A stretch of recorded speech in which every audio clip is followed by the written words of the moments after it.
A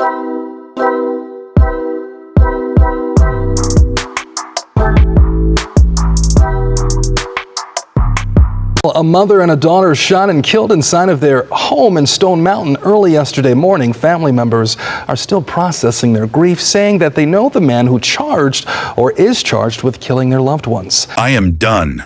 I want out. 4 words, a FaceTime call, a mother finally finding the courage to say what she'd been too afraid to admit for months. Her name was Connie Jackson, and within hours of that call, she and her 11-year-old daughter would be shot dead inside their own home. But here's what makes this story different.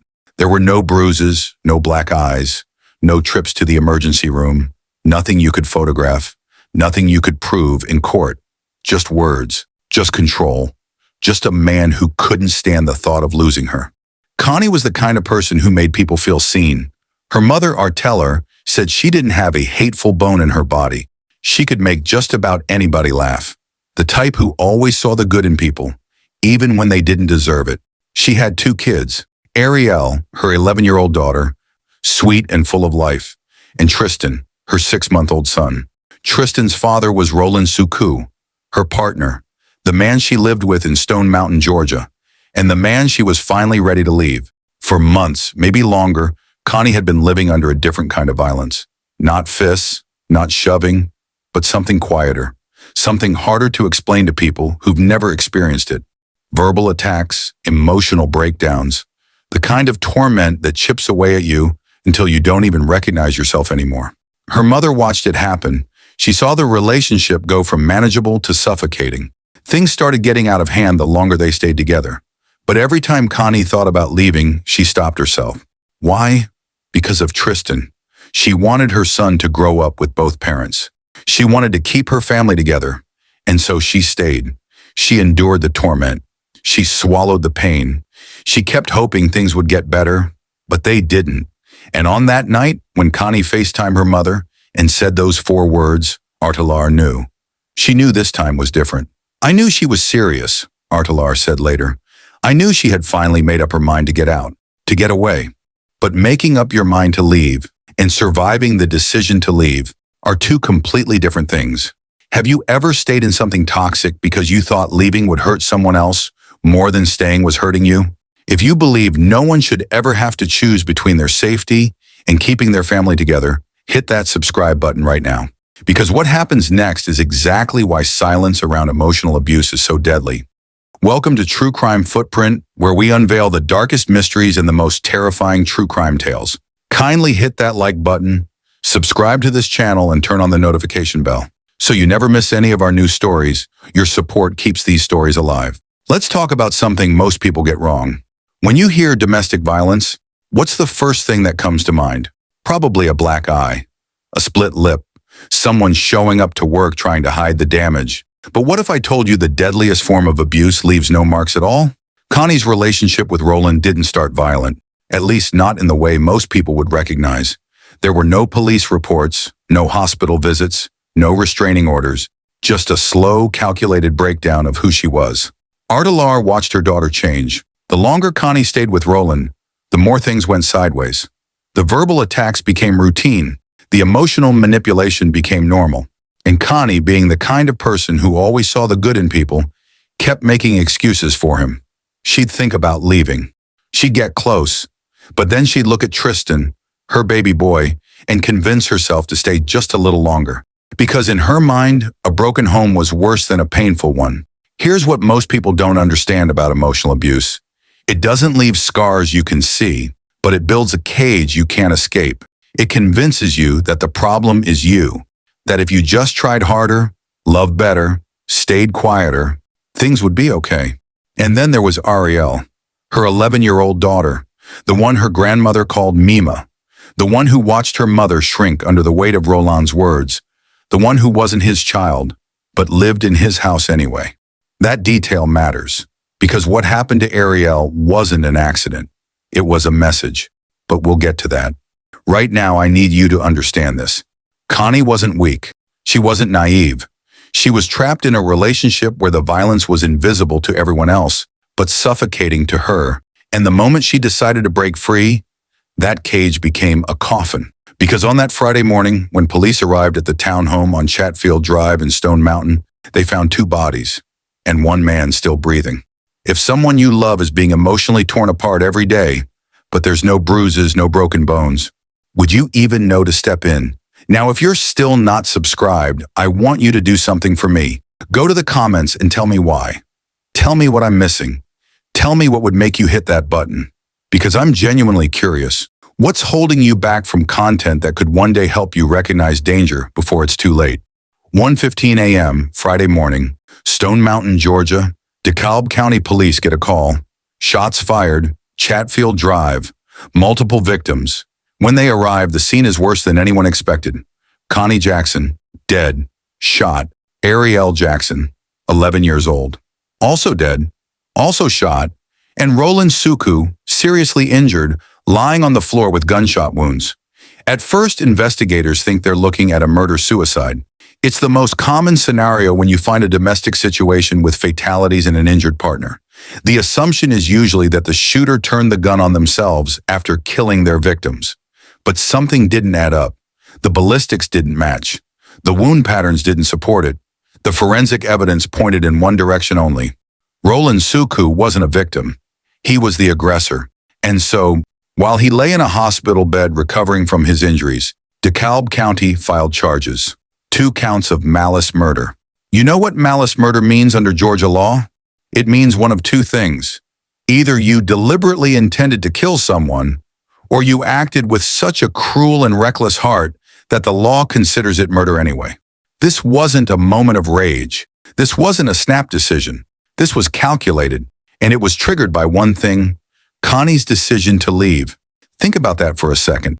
She finally found the courage to say she was done. She finally chose herself. She finally decided that her safety mattered more than keeping a man who tormented her happy. And he killed her for it. Oh, and one more thing. During all of this, Tristan, the 6-month-old baby, was in the house. He survived. But he'll grow up knowing his father allegedly murdered his mother and his half-sister. You know what makes this even harder to stomach? The man who allegedly pulled that trigger is still alive, still healing in a hospital bed, still breathing. While Arielle Jackson, Connie's mother, plans 2 funerals. What does it say about our world that the most dangerous thing a woman can do is try to walk away?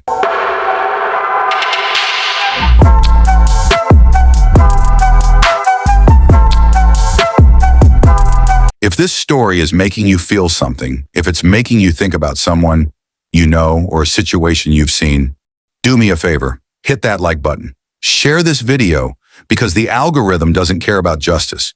But maybe, just maybe, if enough people see this, someone out there will recognize the signs before it's too late. But first tonight at 11, a grandmother is now mourning the loss of both her daughter and her granddaughter. DeKalb County police say the 2 were murdered after initially investigating the shooting as a murder-suicide. 11 Alive's Galat Malamed is live outside the DeKalb County Jail. Now, you just spoke with the grandmother. How's the family dealing with this tragedy? Ron, that grandmother tells me this is a pain she feels through her whole body, and the family is relying on prayer and each other to get through this time. And tonight I learned from her that the suspect was in a relationship with her daughter. And I pray to God that no one really has to experience this. Arielle Jackson and her family want to find peace after an act of violence took their loved ones. We've been praying together and just depending on God for our strength and just holding on to the love that we shared with them both. She remembers her daughter, Connie Jackson, for her big heart. She loved everybody. She just had a soft spot for people in general. And her granddaughter, 11-year-old Arielle Davis, for her big smile. I made a song for her, Irie Pyrie, you better not be sorry. And she would just bust out laughing, and her smile was just so radiant and infectious. Jackson says her daughter and granddaughter loved going out to eat together. Arielle enjoyed playing games and making TikTok videos. On Friday, DeKalb County police responded to a shooting at their Stone Mountain home. Police charged 41-year-old Roland Sukoo with their murders. Jackson says Sukoo mentally and emotionally abused her daughter during their roughly 2-year relationship. Every single one of us carries the anger because this man just sat at our Thanksgiving table with us. Jackson says despite the pain her daughter was in, she was hopeful better days were ahead, with Connie having plans to move out in a few days. I actually spoke with my daughter like minutes before her demise. The first thing she said to me when she answered the phone, she said, "Mom, I packed all my stuff, Mom. I'm ready to go, Mom. I'm tired, Mom. I'm done." Jackson says their phones died, and when she tried calling back her daughter, she never picked up. As Jackson mourns, she is also taking on a new role. Such a sweet baby. Caring for her daughter's second child, a 6-month-old who will grow up without his mother and big sister. I surely don't want to see my daughter and my granddaughter leave this world, but they left something behind, something that they cherished more than life itself. Let's talk about Arielle for a minute. She was 11 years old. She loved her grandmother. She called her Mima. She had her whole life ahead of her, and she wasn't Roland's daughter. That matters more than you think. In cases like this, when a man kills his partner's child from a previous relationship, it's not collateral damage. It's not just being in the wrong place at the wrong time. It's intentional. It's about erasing every part of the victim's life that existed before him.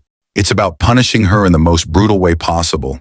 It's about sending a message. If I can't have you, no one gets any part of you. Arielle's murder wasn't just about silencing a witness. It was about destroying Connie's legacy, her past, her future, her reason for living. Think about it. Connie stayed because she wanted to keep her family together. She endured months of torment because she didn't want to break up the home she'd built for her kids. And Roland destroyed it anyway. He took everything from her life, her daughter, her chance at freedom. You want to know the sickest part? Connie stayed to protect her family, and the man she stayed for became the one who annihilated it. Arielle Jackson lost her daughter and her granddaughter in one night. She's raising Tristan now, a baby who will one day have to learn the truth about what his father did. And all of this could have been prevented if people understood one simple fact. Emotional abuse is just as dangerous as physical abuse. Maybe even more so because it's harder to see coming. So let me ask you this. Do you think Arielle knew what was about to happen? Do you think she called out for her mom? If you believe that a man who murders a child to punish her mother deserves to spend the rest of his life behind bars, hit that subscribe button and turn on notifications, because I'm going to keep covering cases like this until people start paying attention to the red flags before it's too late. Right now, Roland Sukoo is in a hospital bed. He's being treated for serious injuries. Once the doctors clear him, he'll be transferred to DeKalb County Jail. He's facing 2 counts of malice murder in Georgia. That means life in prison, maybe even the death penalty. The legal process is moving, but it's slow.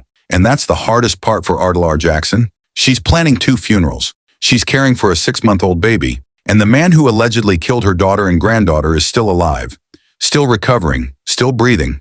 The court will eventually move to terminate Roland's parental rights. Tristan will be safe with his grandmother. But that doesn't undo the trauma.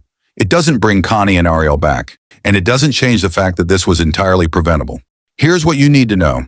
The most dangerous time for a domestic violence victim is when they try to leave. Experts call it the high-risk separation phase. And Connie entered that phase the moment she told her mother, "I'm done."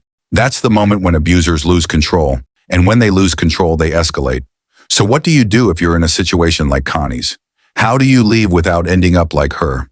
You plan, quietly, carefully. You tell someone you trust. You document everything. You secure your finances. You pack a go bag. And you never, ever announce your departure until you're already gone and somewhere safe. You don't give them a chance to react, because their reaction could be the last thing you ever see. If you or someone you know is experiencing abuse, call the National Domestic Violence Hotline. They can help you make a plan. Connie Jackson was kind. She was funny. She saw the good in people. And that goodness, that hope, got her killed. She stayed because she loved her son. She left because she finally loved herself enough to try. And she died because one man couldn't handle losing control. So here's my question for you. What's your take on this? Do you think emotional abuse gets taken seriously enough? Have you ever seen the signs and didn't know what to do? Drop your honest thoughts in the comments. I'm reading every single one. If this video taught you something, if it made you feel something, hit that like button. Share it with someone who needs to see it. And if you believe stories like Connie's deserve to be told, subscribe. Turn on that bell, because the next case I cover could be the one that saves a life. If Connie had left quietly, without telling Roland, do you think she and Arielle would still be alive? Our hearts ache for Connie's family. Words feel inadequate, but please know you are held in deepest sympathy and prayers. May you find strength and comfort in the memories of Connie. To everyone who made it to the end, thank you for watching, for your attention, and for joining us on this journey of reflection. Stay informed, stay vigilant, and above all, stay safe. See you on our next video.